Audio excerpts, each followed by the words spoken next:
Chapter 1. I begin my story. My father and mother died before I was 2 years old. I cannot remember them.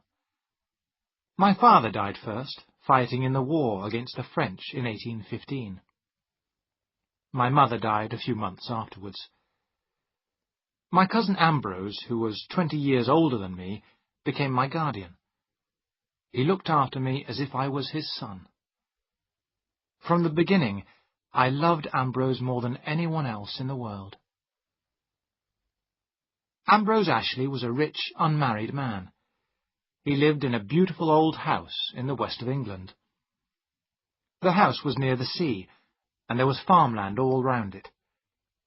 The house, the land, and the farms around it had all belonged to the Ashley family for many years. The house was full of pictures, books, and many beautiful things. Ambrose was a gentleman of leisure. He was not a businessman. But he took good care of all the people who worked on his land. He knew them all by name. Everyone on the estate loved Ambrose as much as I did. Ambrose was a shy man, with many unusual ideas. He looked after me himself, and would not have a woman in the house to help him. But he was friendly with the people who lived in the other big houses in the district.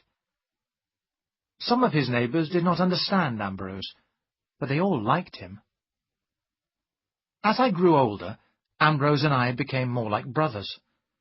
We were both tall, shy men, with long arms and legs and big feet. We both had thick, curly hair, although Ambrose's hair was darker than mine. We enjoyed doing the same things. We often rode our horses through the beautiful woods and fields near the house. When the weather was good, we sailed our boat on the sea, fished or swam. There were no female servants in the Ashley house. Ambrose said he did not want women in the house. And as I grew older, I agreed more and more with his ideas. The big house was not very clean or tidy, but it was comfortable, and we both loved it. The servants looked after us well, and the food and wine were always good. Ambrose and I often sat together after dinner, drinking wine in the light of our candles. Then we sat in the library beside a bright fire. The walls of the library were covered with shelves full of beautiful books. On Sundays, we always went to church. After breakfast, the carriage took Ambrose and me to the church in the village. All the servants came to church, too. On Sunday evenings, we had an early dinner. Usually, some of our neighbours would eat with us. When I was old enough, Ambrose taught me how to look after his land and his people. I was his heir. The house and the land were going to be mine when Ambrose died. But I never thought that Ambrose would die. We both expected that he would live for many years. Our days together passed in a calm happiness. But sometimes changes come into people's lives that they do not expect. Things happen to us that we can do nothing about. My dear cousin Ambrose is dead. That is why I am writing this story. My cousin Rachel is dead too. And who was my cousin Rachel? You must read my story to find the answer to that question. I know who killed Rachel, but I do not know how my dear Ambrose died. Was he killed too? I shall never be able to answer that question. I shall never know the answer. Perhaps you who are reading this can decide. You must be my cousin Rachel's judge, and mine too. I, Philip Ashley, am only 25 now. Most of my life is in front of me. But the only people I shall ever love are dead.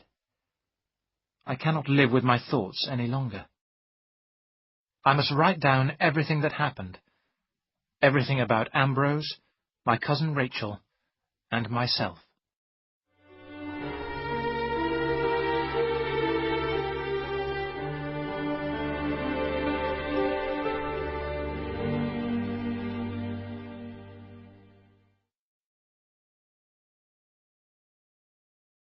Chapter 2. News from Italy. Ambrose and I lived in Cornwall. It is often cold and damp in winter there. Rain falls nearly every day, and the sea looks rough and grey. This weather was bad for Ambrose. By the time he was 40 years old, he was walking with a stick, and his hair was turning grey. His doctors told him that he must go abroad every winter to a drier country. If he did this, he would become stronger, and he would live to be a healthy old man. I was 22 when Ambrose went abroad for the third winter. I had left university, and I was old enough to look after the estate by myself. This time, Ambrose was going to Italy. He wanted to see the beautiful gardens of Rome and Florence. Ambrose loved his own gardens, and everything he planted grew well there. Now he was planning to bring back many unusual plants and trees from Italy. The evening before Ambrose left for Italy, we sat together in the library as usual. We were both smoking our pipes, and our long legs were stretched out in front of us. We were wearing old, comfortable clothes, and the fire was burning brightly. The dogs were sleeping at our feet. We sat in silence for a while, and then Ambrose said, "I wish you were coming with me tomorrow, Philip." "Why not?" I replied quickly. "I could soon be ready." "Yes, Ambrose, let me go with you." Ambrose smiled. "No," he said. "We can't both be away. Someone must look after the estate. Forget I asked you." "You are feeling well, aren't you?" I asked. "You haven't any pain?" "Of course not, Philip," Ambrose replied. "The trouble is that I love my home too much. I don't want to leave." Ambrose stood up and walked towards the windows. He pulled back the heavy curtains and looked out into the darkness. "You must promise to look after the gardens for me, Philip," he said. "What do you mean?" I asked. "You will be back here in the spring." "Yes, I will," Ambrose answered slowly. "Take care of things while I'm away, Philip. You are very young, but I need your help. You know that. And everything I have will be yours." Suddenly I felt afraid. "Ambrose, please let me go to Italy with you," I said again.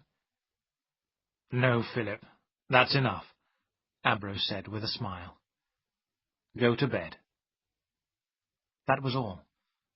We did not discuss the matter again. Early the following morning, Ambrose left for Plymouth, our nearest big port. He was going by ship to the south of France. From there, he would travel by coach to Italy. The weeks passed slowly for me. They always did when Ambrose was away. But I had plenty to do, and if I was lonely, I rode my horse into the nearest town, or visited our neighbours.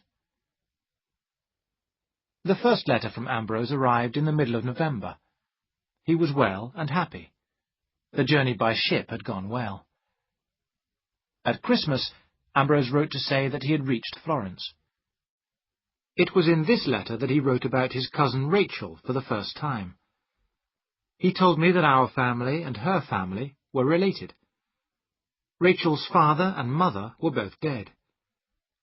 Rachel's husband, an Italian count, had died too. She lived alone near Florence in a big house called the Villa Sangaletti. Rachel had planted the gardens of the villa herself, and they were famous for their beauty. I was glad when I read this letter. Ambrose had found a friend who loved gardens as much as he did. The winter in Europe was very bad that year, and snow covered the roads. Because of this, the next letter did not arrive until the early spring. In this letter, Ambrose told me more about his cousin Rachel. She had found him somewhere to stay near her villa. "My cousin Rachel is a very intelligent woman," Ambrose wrote. but thank God she doesn't talk too much. Her gardens are beautiful. The weather is getting warmer, and I'm spending a lot of time in them. My cousin Rachel is pleased to have an English friend, and I'm giving her advice about business matters. She has very little money. Because I have helped her, my cousin Rachel has helped me find many beautiful plants. I will bring them home with me. I was surprised by this letter. Ambrose had never shown any interest in a woman before, but I was glad that he was well and happy. There were a few more letters, but Ambrose did not say anything about returning to Cornwall. Then, at the end of April, I received a letter that changed my whole life. Dear boy, I don't know how to begin to tell you. My cousin Rachel and I were married 2 weeks ago. I do not know why she has chosen me, but we are very happy together. I love her, Philip, and I am sure you will love her too. She is kind and good. Tell our friends about my marriage, Philip, and remember, it will never change my feelings for you. Write soon and send some words of welcome to your cousin Rachel. I could not believe it. I took the letter out in the gardens and walked slowly down to the sea. I sat there and read the letter again. I felt lonely, angry, and very unhappy. I was already jealous of this woman, my cousin Rachel. I knew that my life would never be the same again. I told all the neighbours about Ambrose's marriage, but I did not speak to anyone about my feelings. To my surprise, all our neighbours were very happy at the news. "It's the best thing that could have happened. When are they coming home?" people said. But I did not know. Ambrose had not written anything about when he would come back. Our nearest friends were Nick Kendall and his daughter Louise. Nick Kendall was nearly 60 years old. He was my godfather. His wife was dead. Louise was a little younger than me, and people said she was pretty. We had known each other all our lives, and she was like a sister to me. The Kendalls were the first people I told about Ambrose's marriage. Nick Kendall was a lawyer. When he heard the news, he looked at me carefully. "You will have to start looking for a house, Philip," he said. At first I did not understand. "What do you mean?" I asked in surprise. "Well, Ambrose and his wife will want to be together," Nick Kendall told me. "They may have children. I am sure Ambrose will buy you a house of your own, and you may get married yourself. There are many pretty girls in the district." He went on talking, but I did not hear what he said. I had never thought I would have to leave my home. I hated my cousin Rachel. What was she like, this woman who was completely changing my life? Was she pretty or plain, old or young? In the middle of May, I received another letter from Ambrose.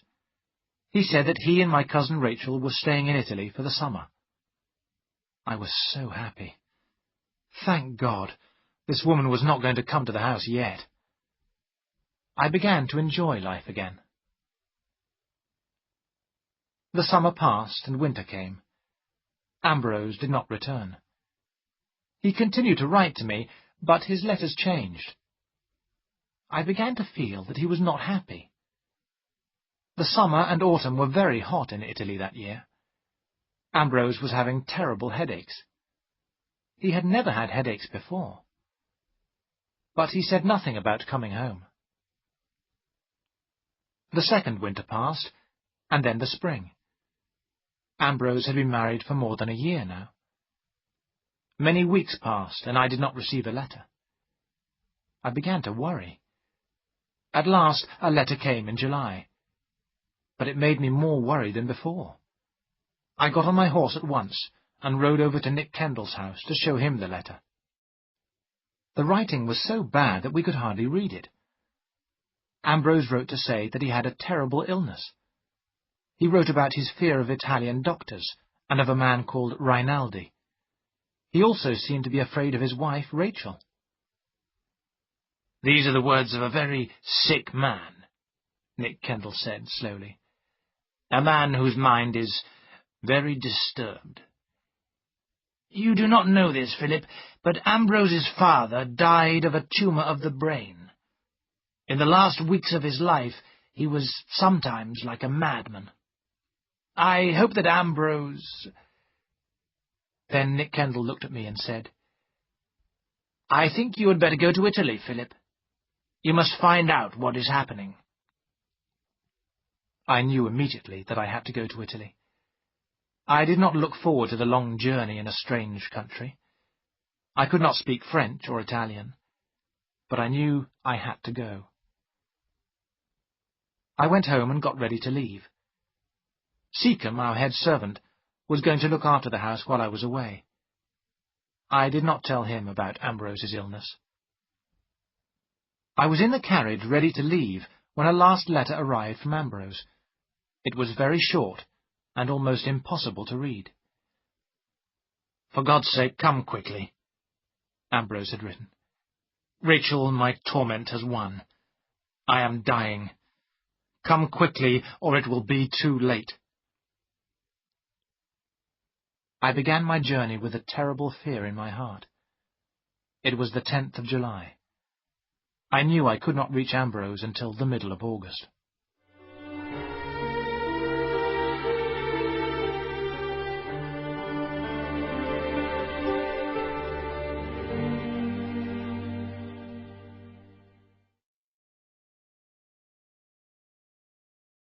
Chapter 3.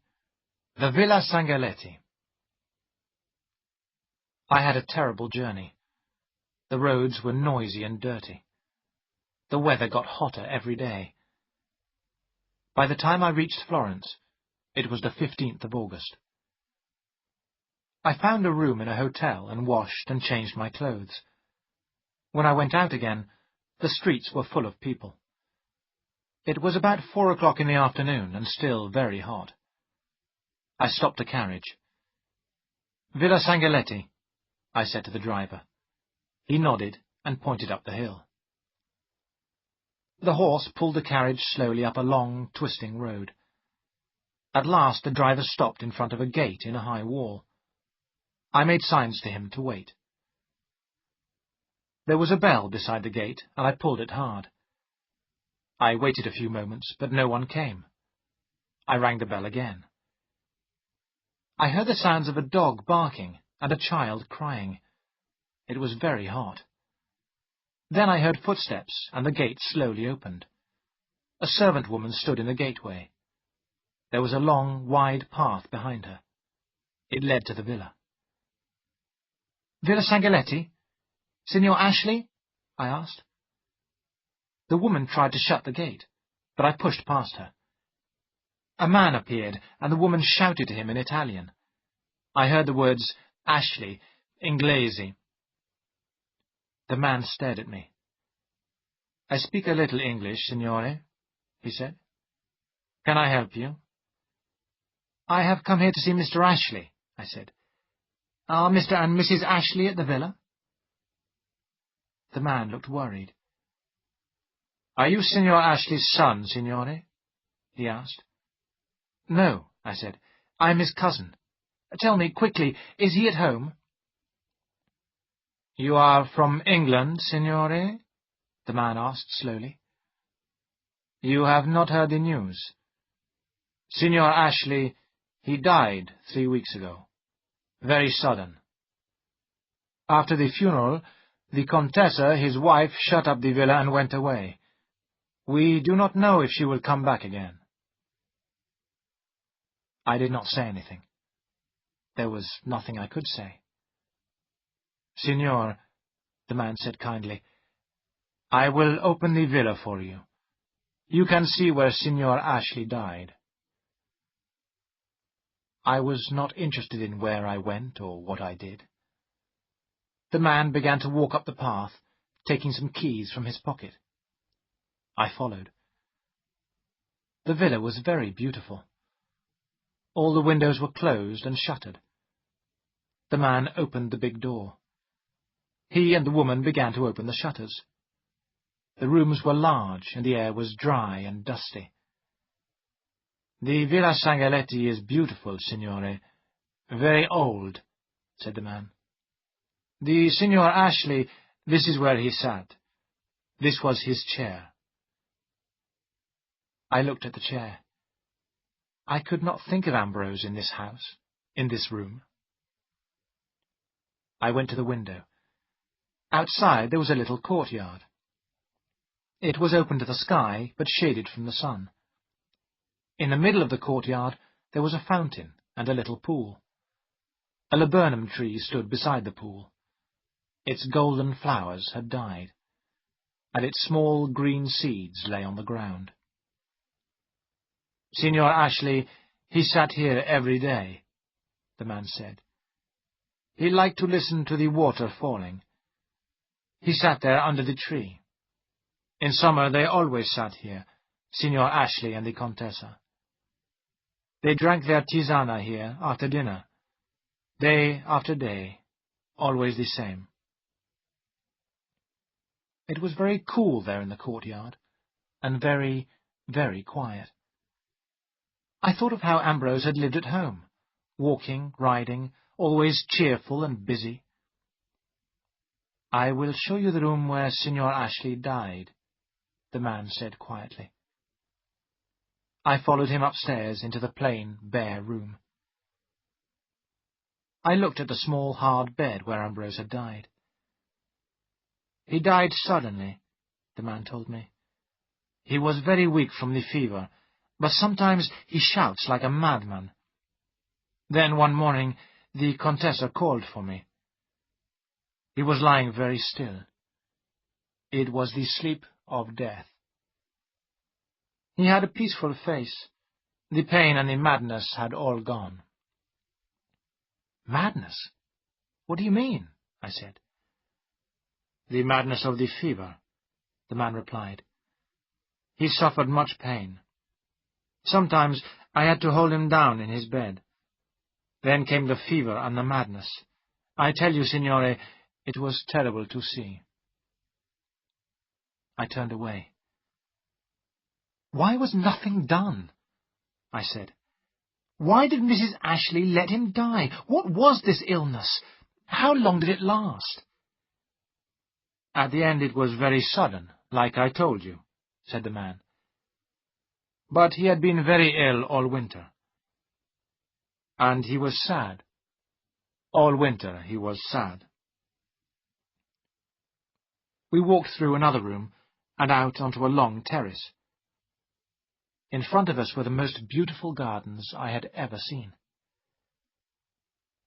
"I think," the man said slowly, "that the Contessa will not come back again.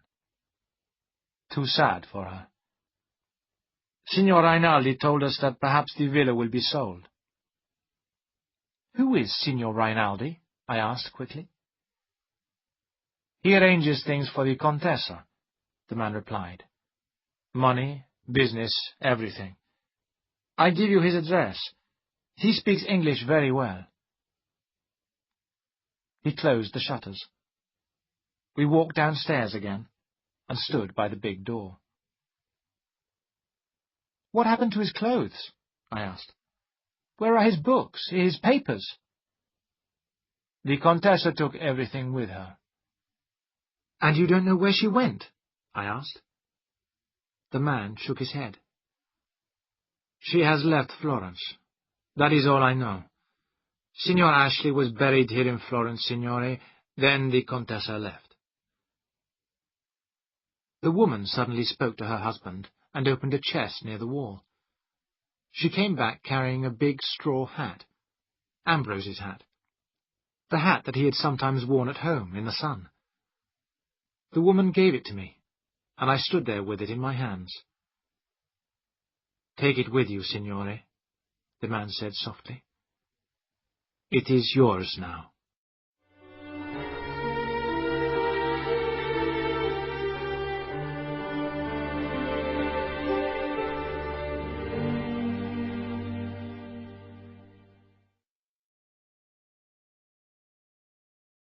Chapter 4. I Meet Rinaldi. On my journey back to Florence, I thought of only one thing. I had to speak to Signor Rinaldi. He must know more about Ambrose's death. The servant at the villa had given me Signor Rinaldi's address. I found the house at last in a quiet, dark street. Signor Rinaldi was at home, and a servant took me to his room. Rinaldi looked surprised when he saw me. He was a thin man, about 40 years old, with a proud, hard face. "My name is Ashley. Philip Ashley," I said. "Yes," Signor Rinaldi answered. "Will you sit down? You are Ambrose Ashley's cousin and his heir.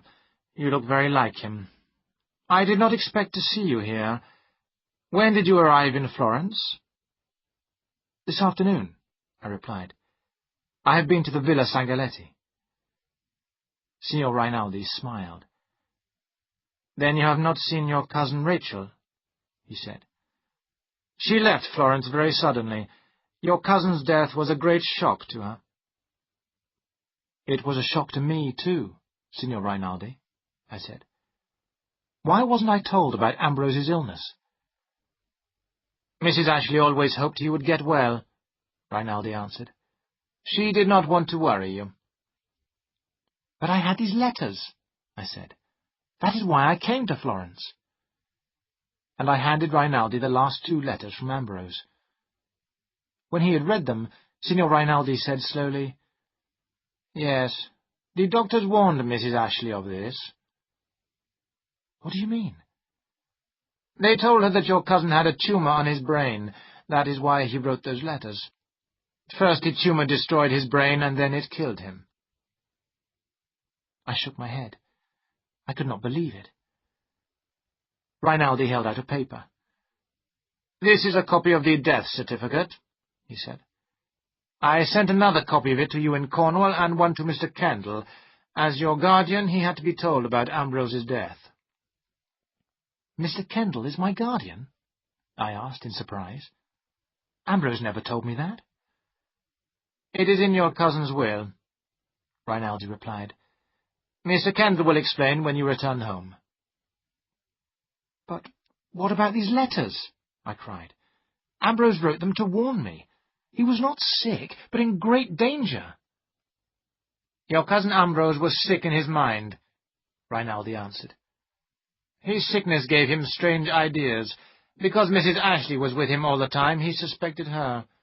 A sick man often thinks that his dearest friends are his enemies." "If I had been here, Ambrose would be alive now," I said. Rinaldi shook his head. "No," he said. "That is not true. No one could do anything for him." I turned and moved towards the door. "When Mrs. Ashley returns, tell her I know about the letters," I said. "Your cousin Rachel left Florence very suddenly," Rinaldi said. "I do not think she will come back." I walked out of the cold house and into the dark streets. I did not believe Rinaldi's story. Ambrose had died in great pain and unhappiness, and my cousin Rachel had been the cause of his pain. I was sure of that.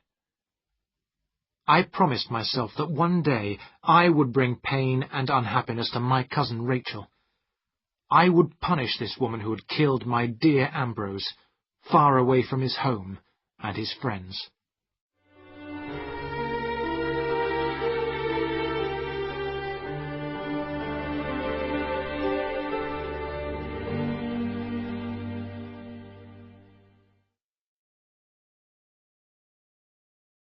Chapter 5. An Argument and an Arrival. I arrived home in the first week of September. I had sent letters, and the servants were already dressed in black. My journey to Italy seemed like a dream. I was glad to be home. I was responsible now for the house and estate. I had to look after them as Ambrose had done. I wanted to do my work well. My godfather, Nick Kendall, visited me as soon as I got back. He brought his daughter, Louise, with him. Nick Kendall had come to explain Ambrose's will to me. "The house and the estate will be yours when you are 25, Philip," he told me. "But for the next 7 months I am your guardian. If you want money, you must come to me. Of course, I hope one day you will marry. This place needs a woman, Philip." "I want no woman," I said. "Ambrose married, and it killed him." "My cousin Rachel left Florence the day after the funeral," I went on. "Signor Rinaldi told me. She took all Ambrose's things with her like a thief." "You must not call your cousin's wife a thief," Nick Kendall said. "If Ambrose had changed his will when he married, everything would now belong to her. I am surprised that your cousin Rachel has not made a claim." "A claim?" I cried. "But she was the cause of Ambrose's death." "Nonsense, Philip," said Nick Kendall. "Ambrose died of a brain tumour. That is why he wrote those terrible letters." "I don't believe it," I said. "You don't want to believe it," my godfather replied angrily.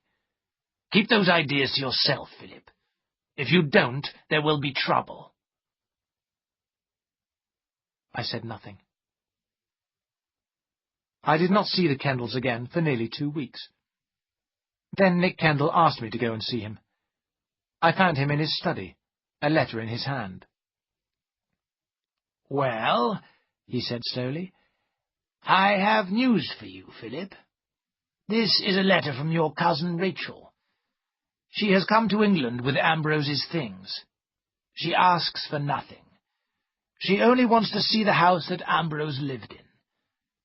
She is in a strange country, without a friend.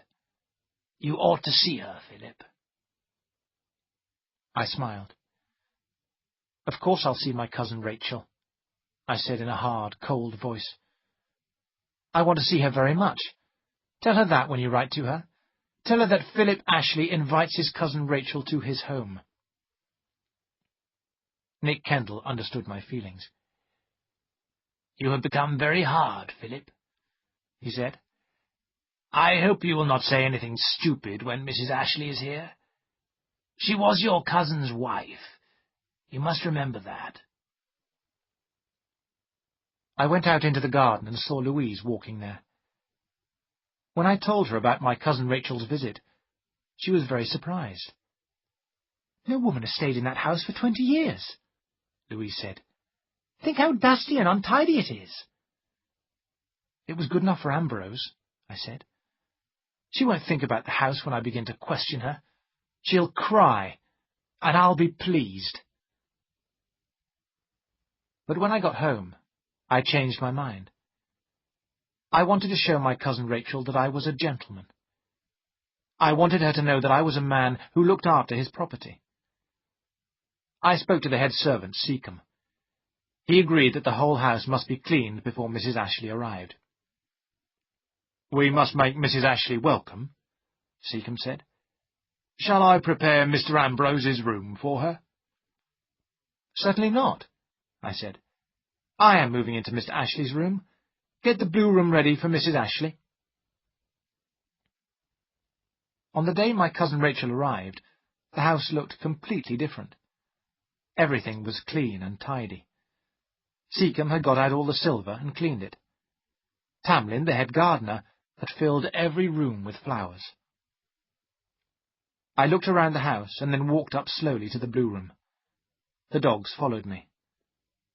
The rooms for my cousin Rachel were clean. The windows were wide open. There was a portrait of Ambrose on one wall. It had been painted when he was a young man. He had looked very much like me. I smiled at the portrait and felt a little happier. My cousin Rachel was going to arrive sometime in the afternoon. I decided that I did not want to be in the house when she arrived. Although the day was cold and windy, I went out alone after lunch. I walked until I was tired. I did not return until after 6 o'clock. There was a fire in the library, but the room was empty. I pulled the bell and rang for Seacombe. "Madam has come," Seacombe said. "She is tired and having some food in her room. She will be pleased to see you after dinner." "Where is her luggage?" I asked Seacombe. "Madam has very little luggage of her own," answered Seacombe. "It has been taken upstairs to her room. All of Mr. Ambrose's boxes have arrived with her. We have put them in your room, as she asked." So I had my dinner alone and drank a glass of brandy. Then I went upstairs and knocked at the door of my cousin Rachel's sitting room. A quiet voice answered my knock.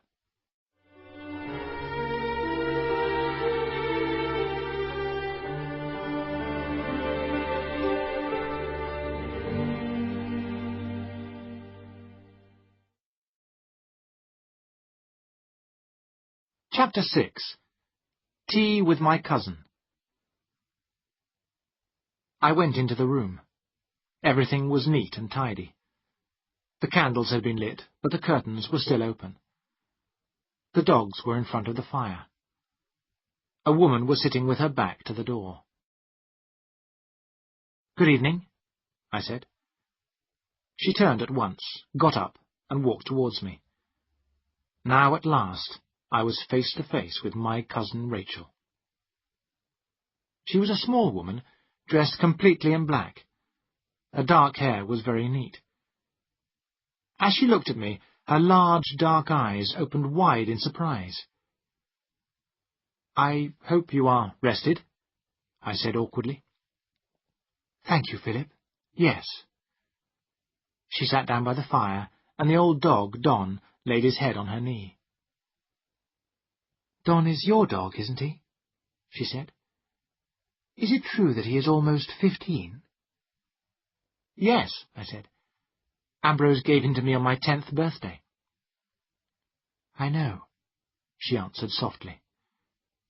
Then my cousin Rachel stood up and moved towards the window. "I want to thank you, Philip, for letting me come," she said. "It can't have been easy for you." It had started to rain. She closed the curtains, and we both sat down. "I felt so strange, driving up to the house," my cousin Rachel said. "Ambrose told me so much about it. I was longing to be here." She hesitated on the last word. I knew she had nearly said home. "I hope you will be comfortable here," I said. "There are no women servants in the house to look after you." "That doesn't matter. I don't need anyone to look after me. I have only 2 dresses and some strong shoes for walking." She smiled, and I smiled back. Then I suddenly felt angry. Why was I smiling at this woman who had caused my dear Ambrose's death? At that moment, Seacombe came into the room. "Tea is served, madam," Seacombe said, putting down the large silver tray. On the tray was a large silver teapot that I had never seen before. "What about breakfast, madam?" Seacombe went on. "Mr. Philip has his at 8 o'clock. "I would like mine in my room," my cousin Rachel answered. "Would that be too much trouble?" "Certainly not, madam. Come, dogs, downstairs. Good night, madam. Good night, sir." My cousin Rachel poured me some tea. Seacombe had never served tea after dinner before, but I said nothing. "If you want to smoke your pipe, you can, Philip," my cousin Rachel said. I stared at her. I did not expect to smoke in a lady's room. I had wanted to say a few hard words and then leave. Now here I was drinking tea and smoking my pipe. But how could I be angry with this small, neat woman, or hate her? The next thing I heard was a quiet voice saying, "You're nearly asleep, Philip. Hadn't you better go to bed?" You walked a long way today, didn't you? I opened my eyes and moved my long legs. Was my cousin Rachel laughing at me? Did she know why I had stayed away from the house all afternoon? I got up slowly and looked down at her. "Wait a minute, Philip," my cousin Rachel said. "I have a present for you." She went into her bedroom and came out with a stick. Ambrose's walking stick. It was the one he had always used. I took it awkwardly. "Now go," she said. "Please, go quickly. You remind me so much of Ambrose." I stood outside the door for a moment, holding the stick in my hands. Had this woman really killed Ambrose? I had seen the look of deep unhappiness on her face. Already my ideas about her were changing.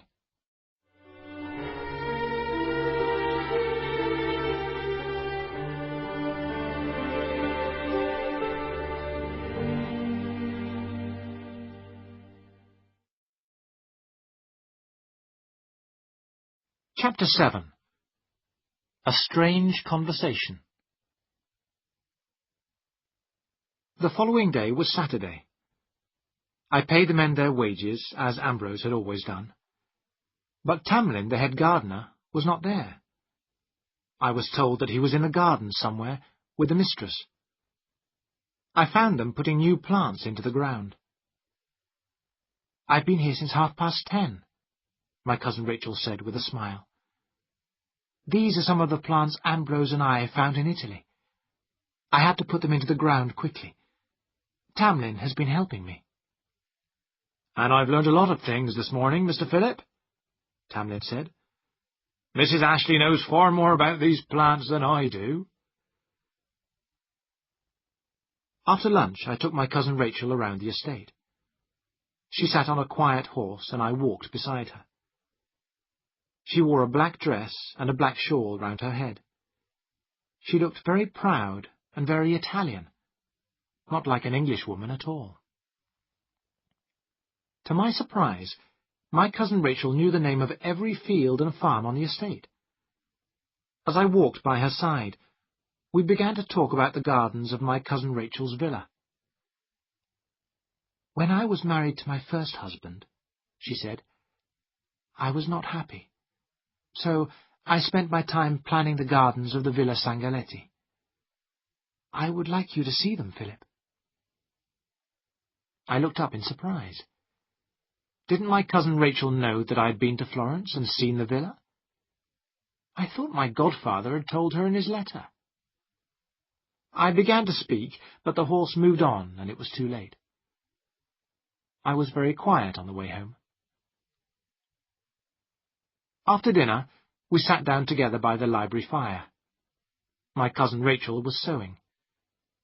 I smoked my pipe and watched her hands moving quickly. They were small, white hands, and she wore 2 rings on her fingers. "Something is the matter, Philip," she said at last. "What is worrying you?" "Did my godfather tell you I had been away?" "No." "I didn't hear of Ambrose's death from Signor Rinaldi's letter," I said slowly. "I found out about it in Florence, from your servants." My cousin Rachel gave me a long, strange look. "You went to Florence?" she said. "When? For how long?" "I was in Florence for only one night, the night of the 15th of August, I said. The sewing fell from my cousin Rachel's hands. "But I left Florence only the day before. Why didn't you tell me this last night?" "I thought you knew," I answered awkwardly. "I want you to tell me why you went to Italy, Philip," my cousin Rachel said. I put my hand in my pocket and felt the letters there. "I had not heard from Ambrose for a long time," I said. "As the weeks went by, I grew worried.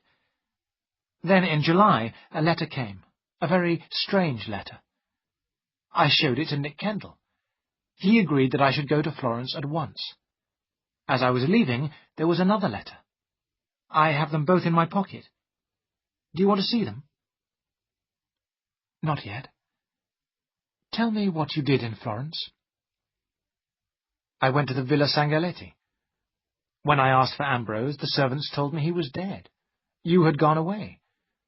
They showed me the room where Ambrose had died, and gave me his hat. It was the only thing you had left behind. My cousin Rachel sat very still. Go on, she said quietly. I went back to Florence to Signor Rinaldi. He told me about Ambrose's illness. He did not know where you were. I left for England the following day. There was silence, and then my cousin Rachel said, May I see the letters now? She read them over and over again. At last she handed them back. Then my cousin Rachel looked deep into my eyes. How you must have hated me, Philip, she said. At that moment, I felt that my cousin Rachel knew everything. She knew everything I had been thinking about her all these months. Yes, I have hated you, I said slowly. Then why did you ask me here?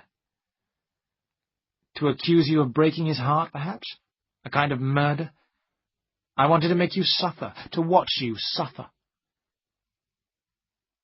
You have your wish, she said. Her face was very white, and her dark eyes were full of tears. I stood up and looked away. I had never seen a woman cry before. Cousin Rachel, go upstairs, I said.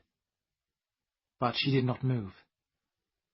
I took the letters from her hands and threw them in the fire. I can forget, I said, if you will too. Look, the letters have burnt away. We can both remember what Ambrose wrote, my cousin Rachel replied. But it's better if I say nothing more. I cannot explain. Let me stay until Monday, then I will go away. Then you can either forget me or go on hating me. At least we were happy today, Philip. But I do not hate you now, I said. I hated someone I had never met. Even before those letters came, I hated Ambrose's wife because I was jealous. Ambrose is the only person I have ever loved. You took him away from me, and I was jealous of you. Love can do strange things to people. I know that, my cousin Rachel answered. Love did strange things to Ambrose, too. He was 43 when we met, and he fell in love. He was like someone who had been asleep all his life. His love was too strong. It was too strong for me and too strong for him. It changed him, Philip. What do you mean? I asked. Something in me made Ambrose change, she replied. Sometimes I made him happy. Sometimes I made him sad.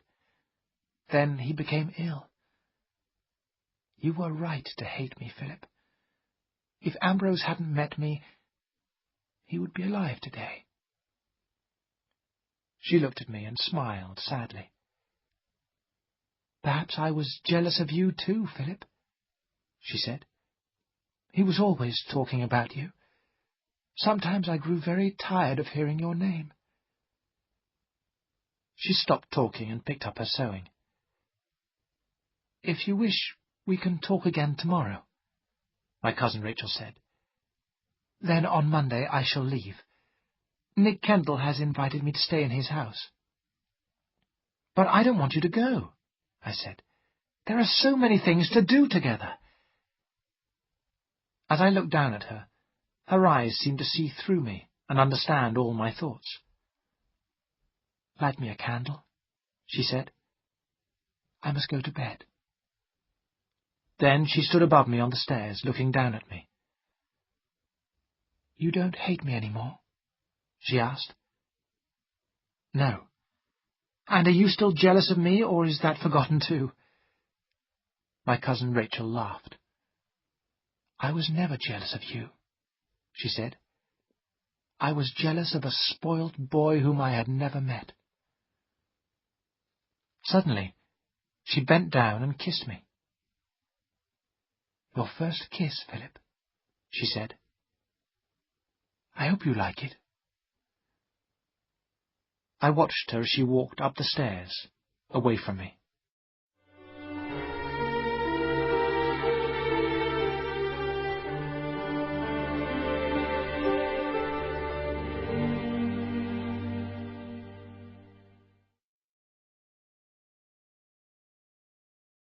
Chapter 8.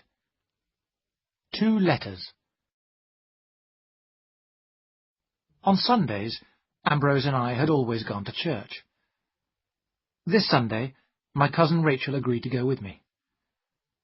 Our neighbours were able to see her for the first time, and the church was full. I heard people saying that my cousin Rachel was beautiful.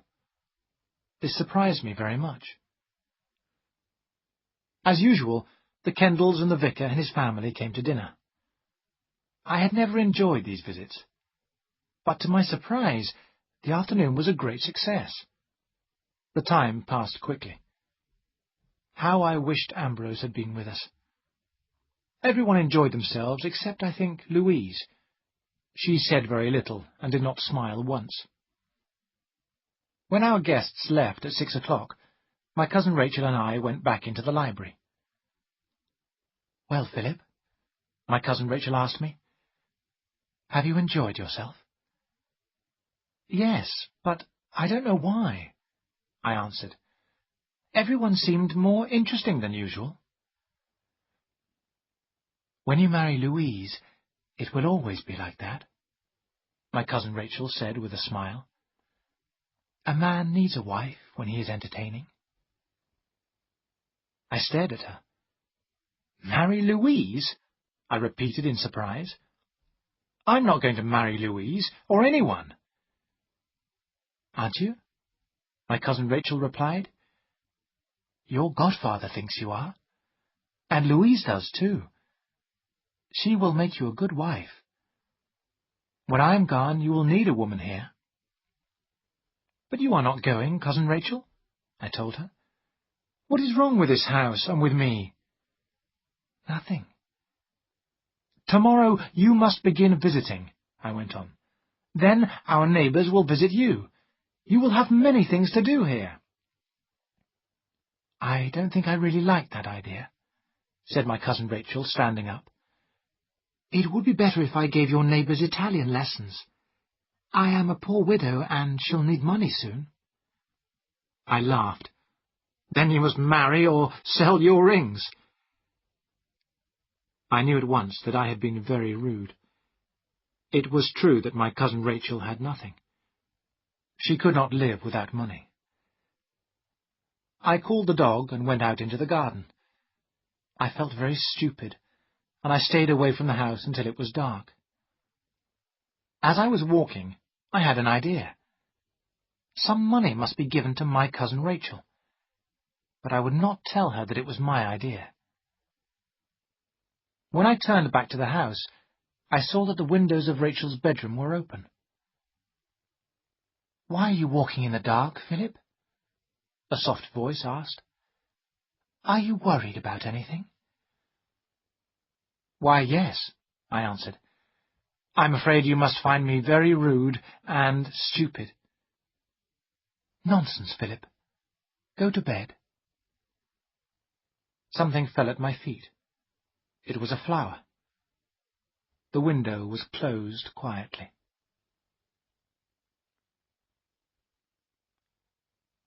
That week, more plants and small trees arrived from Italy. On Thursday morning, I rode over to Pellin, my godfather's house. My cousin Rachel was in the garden with Tamlin. She told me that she and the gardeners would be busy until the afternoon. I wasted no time, and I was in my godfather's study by 10 o'clock. "My cousin Rachel must have some money," I said. "She is talking about giving Italian lessons. That is impossible." Nick Kendall looked pleased. "I'm glad you want to help Mrs. Ashley," he said. The bank can pay some money to her every quarter. How much do you suggest?"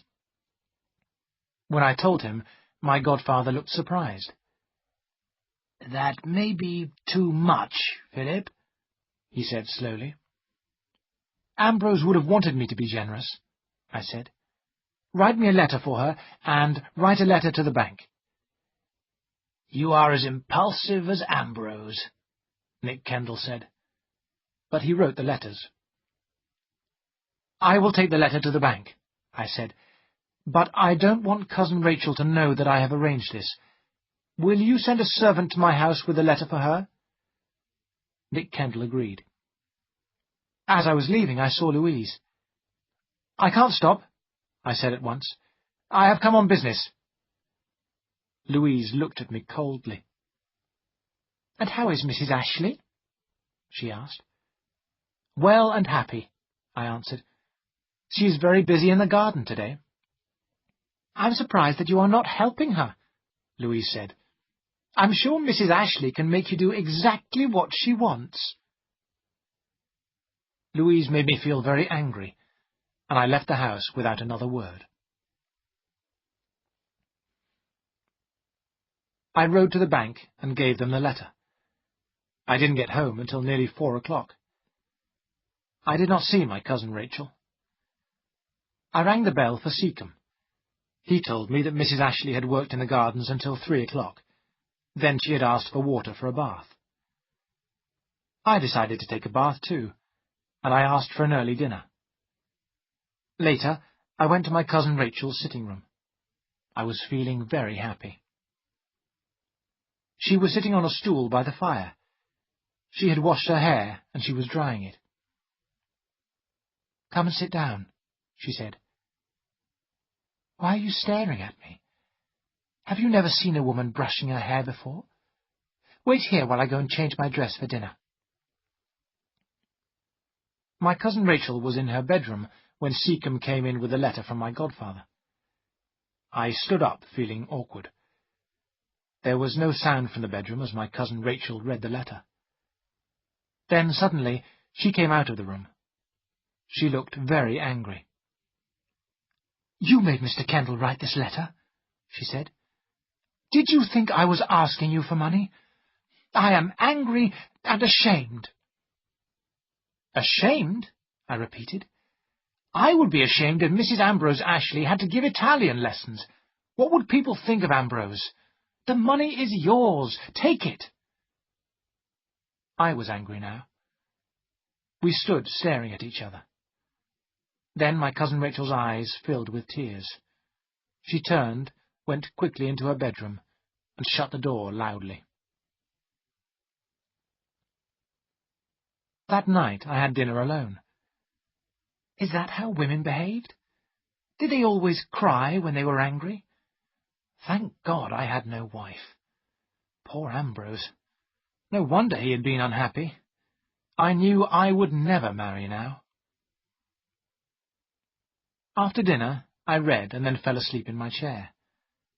When I woke up, it was time to go upstairs to my room. On the table by my bed was a note from my cousin Rachel. "Dear Philip, please forgive me for my rudeness. I have written to Mr. Kendall thanking him for his letter. I thank you too. Rachel."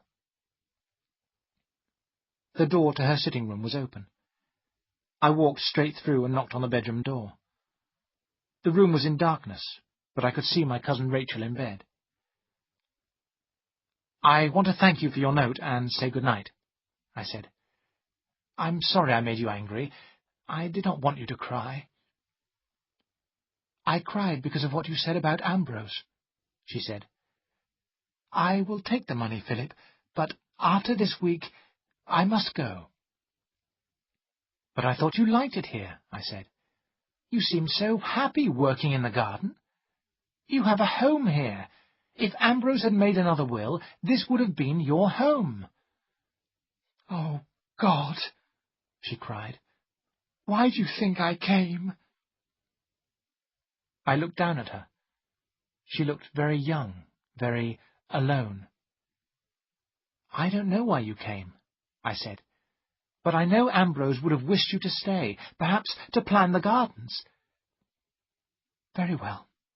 I'll stay for a time, she said. Then you aren't angry with me any more? I was never angry with you, Philip, but you are sometimes very stupid. Come closer.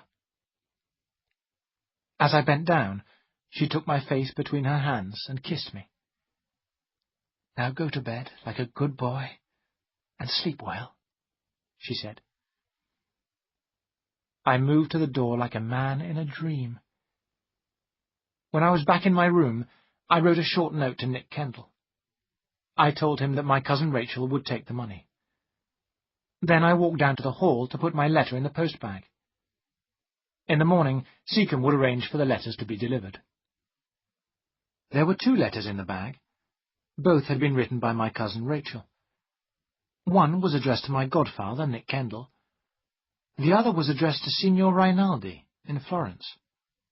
I stared at it before putting it back in the bag. Why had my cousin Rachel written to Signor Rinaldi? What did she have to tell him?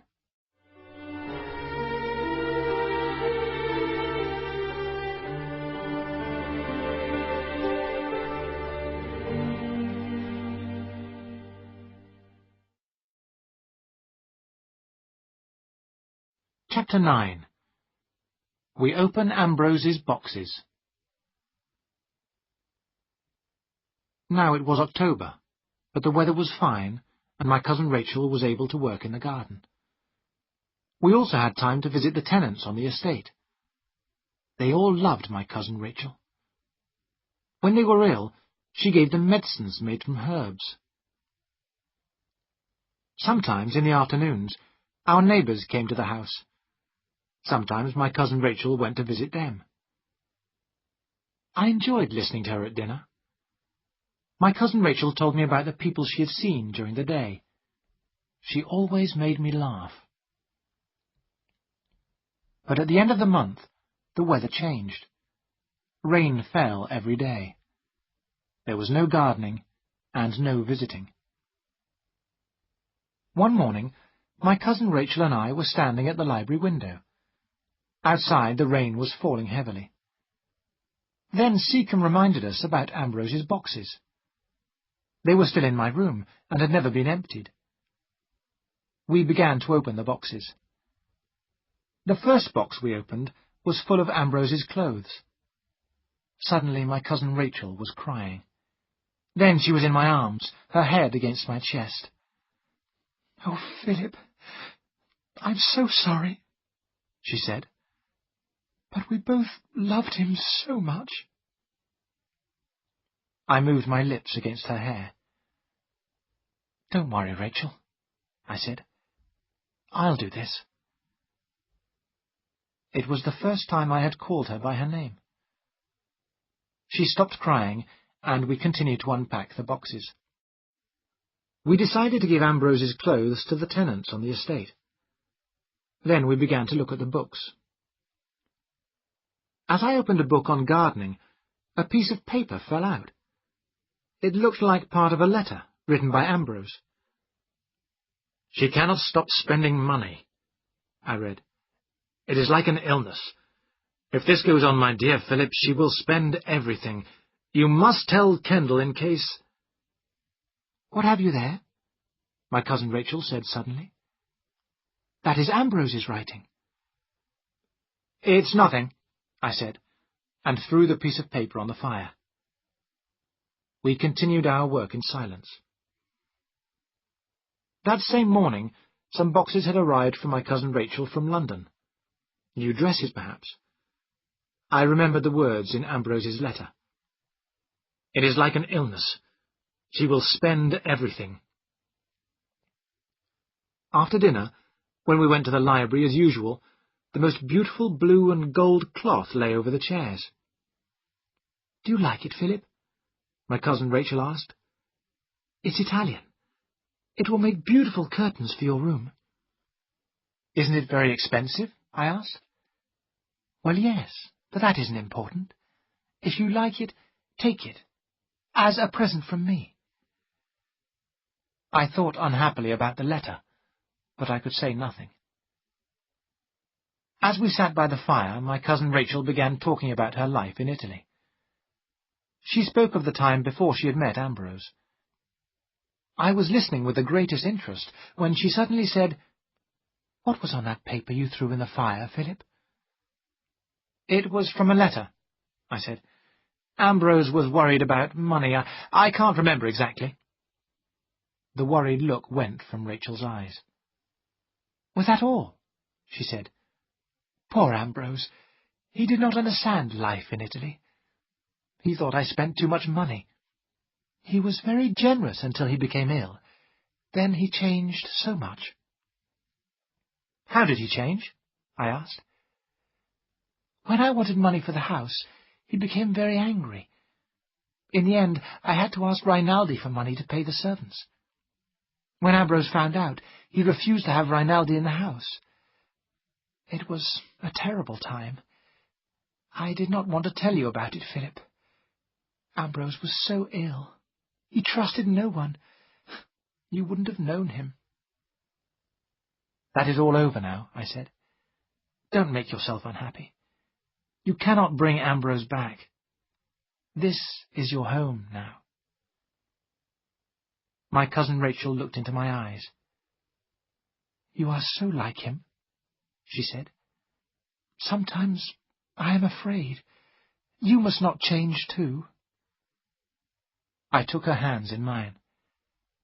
"I will never change," I said.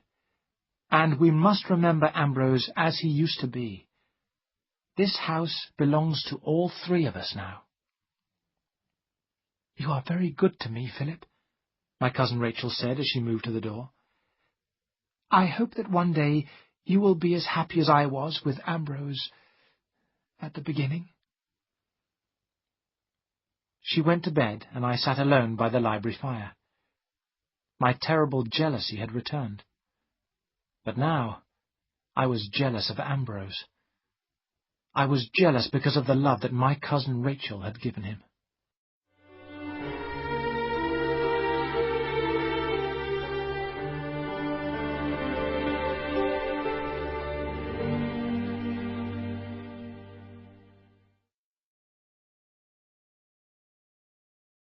Chapter 10.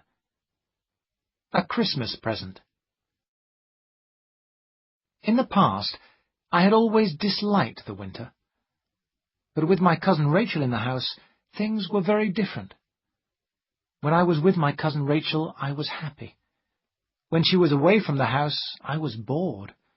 Life was dull and uninteresting until she returned. Like everyone else, I now thought that my cousin Rachel was beautiful. Whenever she came into a room, she made it a happier, more interesting place. In the evenings, we sat together in her small sitting room. We drank tisana, as she and Ambrose had done in Florence. The evenings were the best times. But when I went to my room, I could not sleep. Any day, perhaps, my cousin Rachel would decide to go to London. If she left me, I would feel terribly alone. When Ambrose had been at home, he had always given dinner to the tenants on Christmas Eve. This year, I decided to do the same. My cousin Rachel was very pleased. At once, she began to make preparations. Packages arrived from London, presents perhaps. She began to plan the Christmas meal. One thing worried me. What could I give my cousin Rachel for a present? I thought about it for a long time, and at last I had an idea. I remembered the jewels that belonged to my family. They were kept in the bank for safety. In 3 months' time, on my birthday, they would be mine. But I did not want to wait that long, and I remembered that Nick Kendall had gone to London. I went to the bank that day and asked the manager to show me the Ashley jewels. They were very beautiful, blue, green, and red. But my cousin Rachel always wore black. She could not wear coloured jewels with morning clothes. Then I saw the collar of pearls. How beautiful the white pearls would look on my cousin Rachel's neck. "Your mother was the last woman to wear this collar," the manager said. "All the brides of the Ashley family wear it on their wedding day." I put out my hand and took the collar. "I will take this with me," I said. The manager looked worried. "The pearls are not yours until the 1st of April, he said. "I don't think Mr. Kendall would like you to take them away." "I'll speak to Mr. Kendall," I said. I put the collar in its box and stood up. I knew the pearls were the right present for my cousin Rachel. I felt very excited. Then, at last, it was Christmas Eve. Seacombe had brought a tree into the house and had decorated it as usual. Dinner was to start at 5. After dinner, everybody would have a present.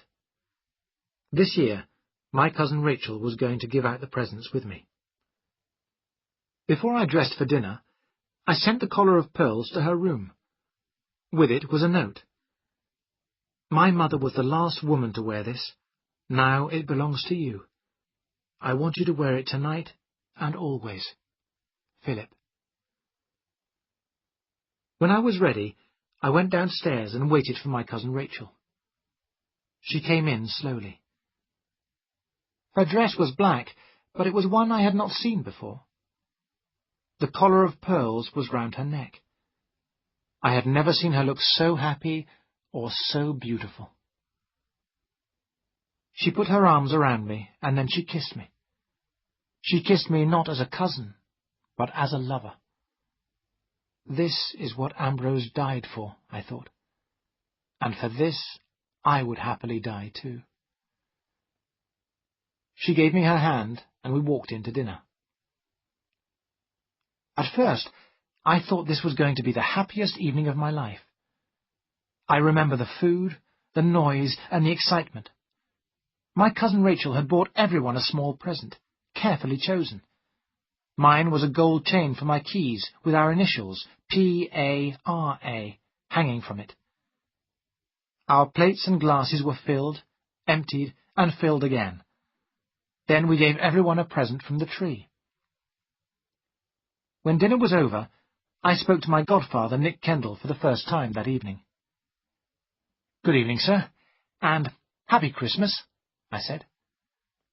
Nick Kendall looked angry, and he said nothing. He was staring at the collar of pearls around my cousin's neck. Then, at last, the tenants had all left. Louise and my cousin Rachel went upstairs, and I found myself alone with my godfather. "I have some bad news from the bank," he said. "The manager tells me that Mrs. Ashley is already several £100 overdrawn. I don't understand it. She must be sending money back to Italy." "She is very generous," I said. "And there were debts in Florence, I think. You must give Mrs. Ashley more money." Nick Kendall looked unhappy. "There is something else, Philip," he said. "You should not have taken that collar of pearls. It is not yours." "It will be mine in 3 months' time," I said quickly. "My cousin Rachel will take good care of it." "I am not so sure," Nick Kendall said. "I have been hearing stories about Mrs. Ashley and her first husband. They were both well known for their bad lives. They spent money carelessly." "That can't be true," I cried. "True or not," my godfather replied, "I'm afraid that collar must go back to the bank." "But I gave it to my cousin Rachel as a present. She has a right to wear the collar." "Only if Ambrose had lived," Nick Kendall said. "That collar of pearls is worn by the Ashley brides, no one else. If you do not ask Mrs. Ashley to give it back, I will." Then suddenly my cousin Rachel and Louise were in the room. "You are quite right, Mr. Kendall," my cousin Rachel said. "I was very proud to wear the collar, and now I shall give it back." And she took off the collar and gave it to my godfather. "Thank you, Mrs. Ashley," he said. "And now Louise and I must go. We wish you both a happy Christmas." When they had gone, my cousin Rachel held out her arms. I went up to her. "I'm so sorry," I said. "Everything has gone wrong. My mother wore those pearls on her wedding day. That is why I wanted you to have them. Don't you understand?" "Of course I do, Philip, dear," she said. "If Ambrose and I had been married here, he would have given them to me on my wedding day." I said nothing. My cousin Rachel had not understood. I was thinking of another wedding day, a wedding day in the future.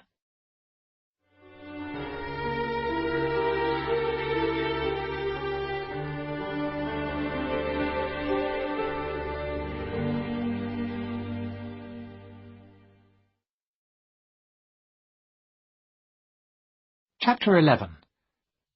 Rinaldi again.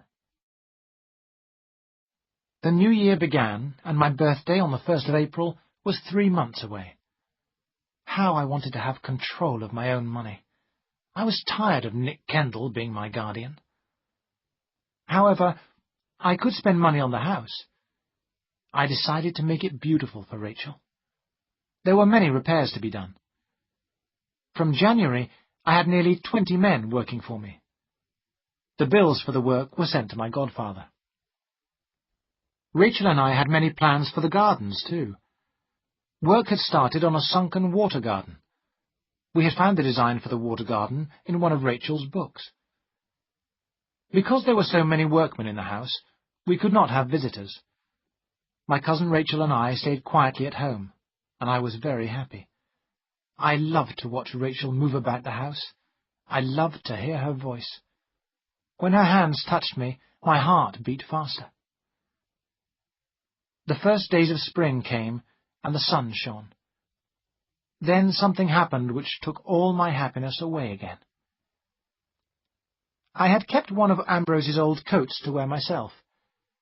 One day, as I was walking in the woods, I felt something in a pocket. It was another letter from Ambrose. I was pleased that I was alone. I walked on until I reached the highest place on the estate. Ambrose had always loved to sit there. I sat down and held the letter in my hands. I did not want to open it. I was afraid that Ambrose had written something bad about Rachel. We were so happy together now that I wanted to forget the past. But at last I opened the letter. It had been written 3 months before his death, but he had never posted it. My cousin Rachel, Ambrose wrote, had been expecting a child, but it had died. The doctors told her that she could never have another child. At first, Rachel was quiet and unhappy. Then she began to spend money carelessly. Ambrose suspected that Rinaldi was in love with her. For these reasons, Ambrose had not signed his new will, in which he left everything to Rachel. Ambrose also wrote about his terrible headaches. He told me about the fever which at first made him violent. Then it made him very weak. Ambrose was very unhappy, and he had written, "You are the only person who can help me, Philip. Are Rachel and Rinaldi trying to poison me for my money? I must know." I hid the terrible letter under a large stone, and walked slowly back to the house. I could not forget Ambrose's words, but I decided that Rachel must never know about the letter. In 3 weeks' time, the estate and all the money would be mine. But this was not right. Ambrose had made a new will, but he had not signed it because of his illness. His money belonged to Rachel. She must have it. That night, I asked Rachel about Ambrose's will. She showed me a copy of it, which I read carefully. Everything had been left to Rachel. Then, if she had died without children, everything was to be mine. "Why did Ambrose not sign this will?" I asked. "Tell me, Rachel." "I don't know," she answered quietly. "Perhaps when he knew we could not have children, his feelings changed. Perhaps it was only a mistake. But when the headaches started, Ambrose suspected me of terrible things.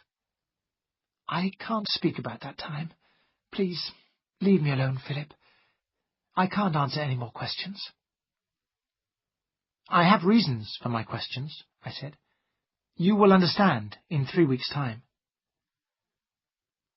By the following morning, I had made up my mind. I rode into the town, and with the help of a lawyer, wrote out a document. In 3 weeks' time, all my property would be given to Mrs. Rachel Ashley. The jewels would belong to her too. But she would not be able to sell the house or the land. I have one question, the lawyer said. Mrs. Ashley is quite a young woman. What will happen to the property if she marries again? I thought for a moment. The house and the estate must always belong to the Ashleys. If she marries, I said, or if she dies, the property becomes mine again. That must be made clear. I told the lawyer that the document must be kept secret. He promised to send me a copy on the last day of March. I felt very happy as I rode home. My dear Rachel would never leave me now. We would live in perfect happiness forever. When I reached the house, I heard voices in the library. The door opened and Rachel came out, laughing happily. "Come and see my visitor, Philip," she cried. "He has come a long way to see us both." The man stood up and held out his hand. It was Rinaldi. We stood there, looking at each other. Then Rinaldi began talking about his journey. Rachel suggested that he should stay in the house for a few days. I could say nothing. During dinner, Rachel and Rinaldi talked about people and places I knew nothing about. Often they spoke in Italian, and I could not understand a word. At last, Rachel stood up and said, "You must excuse us, Philip. Rinaldi and I have some business to discuss. He has brought papers I must sign." They went upstairs, and I walked alone in the gardens. I felt cold and unhappy. I stayed outside until the light went out in Rinaldi's room. I had just reached my own room when there was a quiet knock on my door. "I came to wish you good night," my cousin Rachel said. "Why didn't you come and drink tisana with us, Philip? You must make Rinaldi welcome. He is a very old friend of mine." Rinaldi stayed with us for 7 days. As he laughed and talked with Rachel, I began to hate him. When it was time for Rinaldi to leave, he took my cousin Rachel's hand and kissed it. "Write and tell me your plans," he said. "I shall be in London for some time." "I am making no plans until after the 1st of April," Rachel replied with a laugh. Rinaldi smiled. "I hope Philip enjoys his birthday," he said. "The 1st of April is All Fool's Day, isn't it? But perhaps Philip doesn't want to remember that." When Rinaldi had gone, Rachel smiled at me.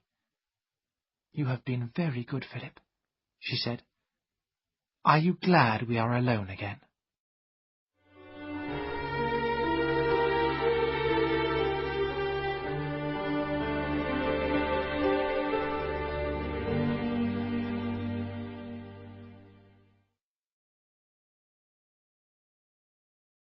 Chapter 12. All Fool's Day. As my birthday came nearer, I became more and more excited. Rachel laughed at me. "You are like a child," she said. "What plans are you making for the day?" But I had made no plans. All I wanted was that Rachel should know about the document. And, one more thing, Rachel should have all the family jewels. I went to the bank myself. I brought them back to the house and hid them in my room. On the last day of March, I rode over to Nick Kendall. First, I handed him a copy of Ambrose's will. My godfather looked at it carefully. "I don't understand why Ambrose didn't sign it," he said. "But we have done all we can for Mrs. Ashley." "I don't agree," I said. "I want to make everything right." And I handed him a copy of the document the lawyer had prepared. "Read this," I said. And remember that my cousin Rachel knows nothing about it."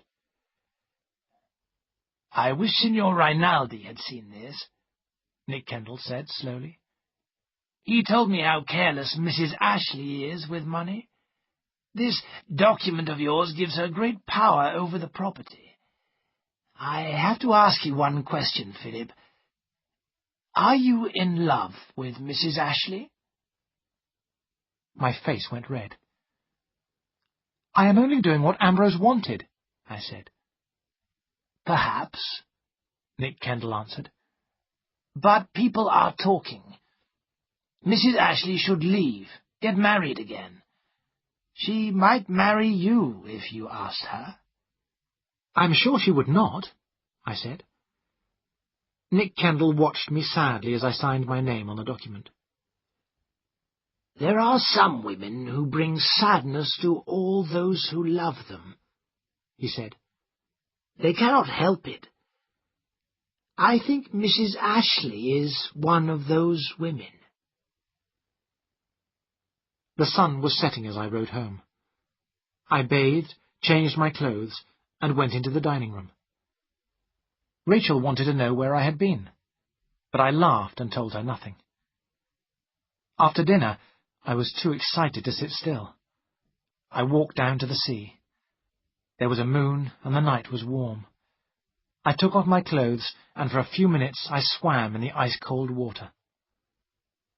When I got back to the house, it was 5 minutes to 12. I could not wait any longer. I stood under Rachel's window and called her name. When she looked out, I said, "I have something for you, Rachel." Then I ran to my room for the jewels. "I want you to have these now," I said. "Listen, the clock is striking 12, and it is the 1st of April. I am 25, and I can do what I like." I put the document on her table and began to open the boxes of jewels. Rachel's eyes opened wide in surprise, and suddenly we were laughing together. I put the pearl collar round her neck. As I looked at her, I remembered the other Ashley women who had worn it. "You have given me so much," Rachel said at last. "I have only a small present for you. What else can I give you? Tell me." "There is one thing," I said. I looked into her dark eyes. They shone very brightly in the candlelight. She laughed softly and blew out the candle. We were alone in the darkness. I did not leave her room until sunrise. Happiness had come to me at last. Rachel accepted me and my love. She was the first woman I ever loved, and she was the last. I remember walking alone in the garden as the birds began to sing. Rachel and I would be always together now, day after day, night after night, for all our lives. I went back to my room and slept. After breakfast, I went into the garden again. I picked the most beautiful flowers I could find. Rachel was in bed eating her breakfast. I threw the flowers on the bed in front of her. "Good morning again," I said. "I have come to say one thing. I love you." Rachel looked up at me without smiling. "You should not come into my room so early," she said. "The servants will talk." I smiled, but said nothing. I went downstairs. I wanted to tell the servants that Rachel and I were going to be married. Then I decided that we would tell them together, later. I walked in the gardens until it was time for Rachel to leave her room. The day was fine, and I decided we should go out riding. But when I got back to the house, Rachel had already left. I waited for a long time, but she did not return. At last I walked along the road, hoping to meet her. When I saw the carriage, I stopped it. I got in and sat down beside Rachel. She was wearing a veil, and I could not see her face. "Where have you been?" I asked her. "To see your godfather." You cannot change anything, I told her. I am 25. Everything I have is yours. Yes, I understand that now, Rachel said, but I wanted to be sure. Her voice was quiet. I did not think she was smiling. Let me look at your face, I said. She lifted her veil. There was no love in her eyes now. I think Louise was a little more friendly today, Rachel said. She will make you a good wife. We made plans to meet in London together. I looked at her in surprise. It was unkind of her to make jokes about Louise. And why was Rachel talking about London? We had made no plans to go there. Come into the woods, Rachel, I whispered. I want to kiss you so much. She did not answer, but took something out of her bag. Here is your present, she said, and she gave me a small gold pin for my tie. If I had known about the money, I would have bought something larger. As I dressed for dinner, I could think of only one thing. Money is the one way to please her. The one way to please her. When we sat down together for my birthday dinner, Rachel was wearing the pearl collar. We both drank wine, and I started to feel happier. Time would soon pass. When the morning time was over, Rachel would be my wife. While we were sitting at the table, the Kendalls came into the room. When they had wished me a happy birthday, I stood up, my glass in my hand. From this morning, I have been the happiest of men, I said. I want you to be the first to know. Rachel has promised to be my wife. I smiled at them all, but Rachel's face was hard and cold. Have you gone mad, Philip? She said. She looked at the Kendalls. You must forgive him. He has drunk too much wine. I am sure he will apologize. Rachel got up, and the others followed her out of the room. I stood without moving until I heard them leave the house. When Rachel came back, we stared at each other without speaking. Then Rachel said, You had better go to bed, Philip, before you say any more foolish things. Foolish? I repeated. But last night... Surely you love me, Rachel. Last night you proved that you love me. It was a promise of marriage. No, Philip, I had no thought of marriage. I was thanking you for the jewels, that was all. There was no love. I looked at her hard, cold face. I began to understand what Ambrose had suffered. She had everything. What else could I do? Suddenly, I wanted to frighten her, to show her my strength. I put my hands round her neck, and I looked into her eyes. Will you marry me now? I whispered. Her dark eyes were full of fear, but she did not speak. I loosened my fingers. There were red marks on her white skin. Rachel turned and went upstairs. I followed her, but she was too quick for me. She closed her door and locked it. As I stood there, I saw myself in a mirror on the wall. There I stood, tall, awkward, white-faced. But was it myself, or Ambrose standing there? As I lay in bed, I heard the clock strike midnight. All Fool's Day was over.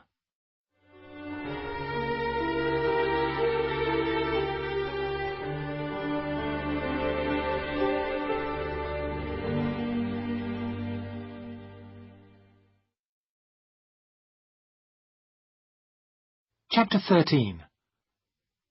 Louise and Laburnum Trees. When I went down to breakfast in the morning, there was a note for me on the table. It was not from Rachel, but from Louise. Dear Philip, I was sorry for you last night. If you want a friend to talk to, please let me know. Louise. At first, I did not want to see Louise, but I had not slept all night, and I was very unhappy. Louise knew me well. I sent her a note asking her to meet me in the church that morning. "I've been worried about you for a long time," Louise told me. "She has deceived you from the beginning." "I made a mistake," I said. "But Mrs. Ashley did not," Louise replied. "She came here to get the money. She stayed until she got it. That is all." "I don't believe you," I cried. "She came on impulse. She stayed because she was happy here." "No, she had a plan," Louise replied. "She has been sending money back to Italy all the winter. She waited until you were 25, but then you made her a present of everything. You made things easy for her." "I know you don't like Rachel," I said. "That is why you are saying these things. But I have asked her to marry me, and I shall go on asking her." "But she will never marry you," Louise said with a sad smile. "When you gave Mrs. Ashley the document, she went straight to my father. She asked him if everything now belonged to her. My father told her that that was true. But he warned her that if she married again, she would lose the money. She told him she had no plans to marry again." "But if she marries me, she will lose nothing," I said. "She would not be able to go back to Italy or send money there," Louise said quietly.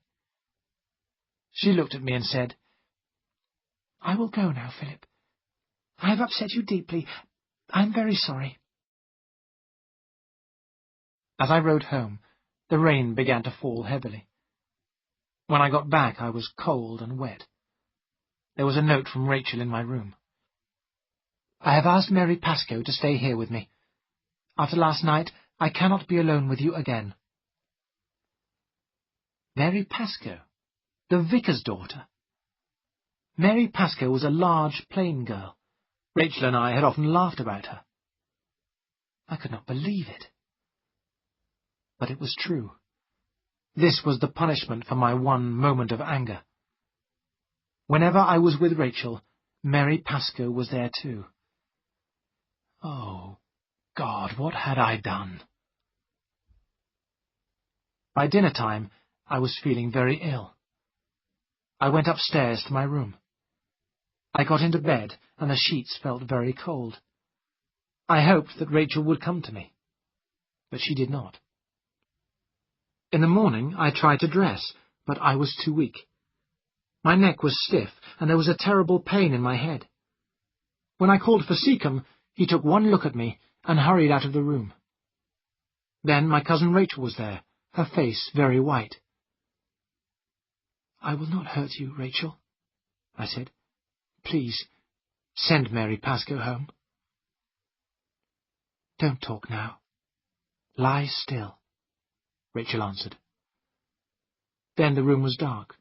The doctor came. I was hot, then cold. I called for Rachel, and she held my hand. "I am with you," she said. I closed my eyes. When I awoke, the room was full of light and warmth. How long had I been asleep? Rachel was sitting near my bed. I put my hand to my face. "I have grown a beard," I said. I began to laugh. At once, Rachel was holding a glass to my lips. She made me drink the bitter liquid. "Have you sent Mary Pascoe away?" I asked. Rachel looked surprised. "She went away 5 weeks ago," she answered. "You have been so ill that you nearly died. The doctors could not help you. Your strength and my medicines saved you." I lay there with her hand in mine. I could not speak. 5 weeks had passed, and I could remember nothing. Only that Rachel and I had been married on the day before my birthday. We had kept our marriage a secret. But in 2 months' time, Rachel would be out of mourning, and we would be able to tell everyone. I was very weak for a long time, but the weather was good, and I was soon able to go into the garden. The workmen had been busy for many months. They had dug out the ground to make the sunken water garden. It was very deep, but it was not yet finished. Yellow flowers hung on the laburnum trees that Rachel had planted. I remembered the laburnum tree at the Villa Sangaletti and the green poisonous seeds lying under it. That evening, as Rachel and I were drinking our tisana, I said, "I heard something strange today. Seacombe told me you were going back to Florence. I thought you had sold the villa." "No, I have enough money to keep it now. I shall probably stay there for the winter. Perhaps you could visit me in the spring." "Visit you?" I repeated. "But a husband should be with his wife always." Rachel sat very still. "Your wife? Oh, God, Philip," she whispered. "What do you mean? We are not married." "But we are," I said. "I remember clearly." But as I spoke, the pain returned to my head. I suddenly knew that our marriage was a dream. "Why didn't you let me die?" I cried. "I cannot live here alone. I cannot." I looked at her face. "Give me a few weeks. Only a few weeks," I said. She did not reply.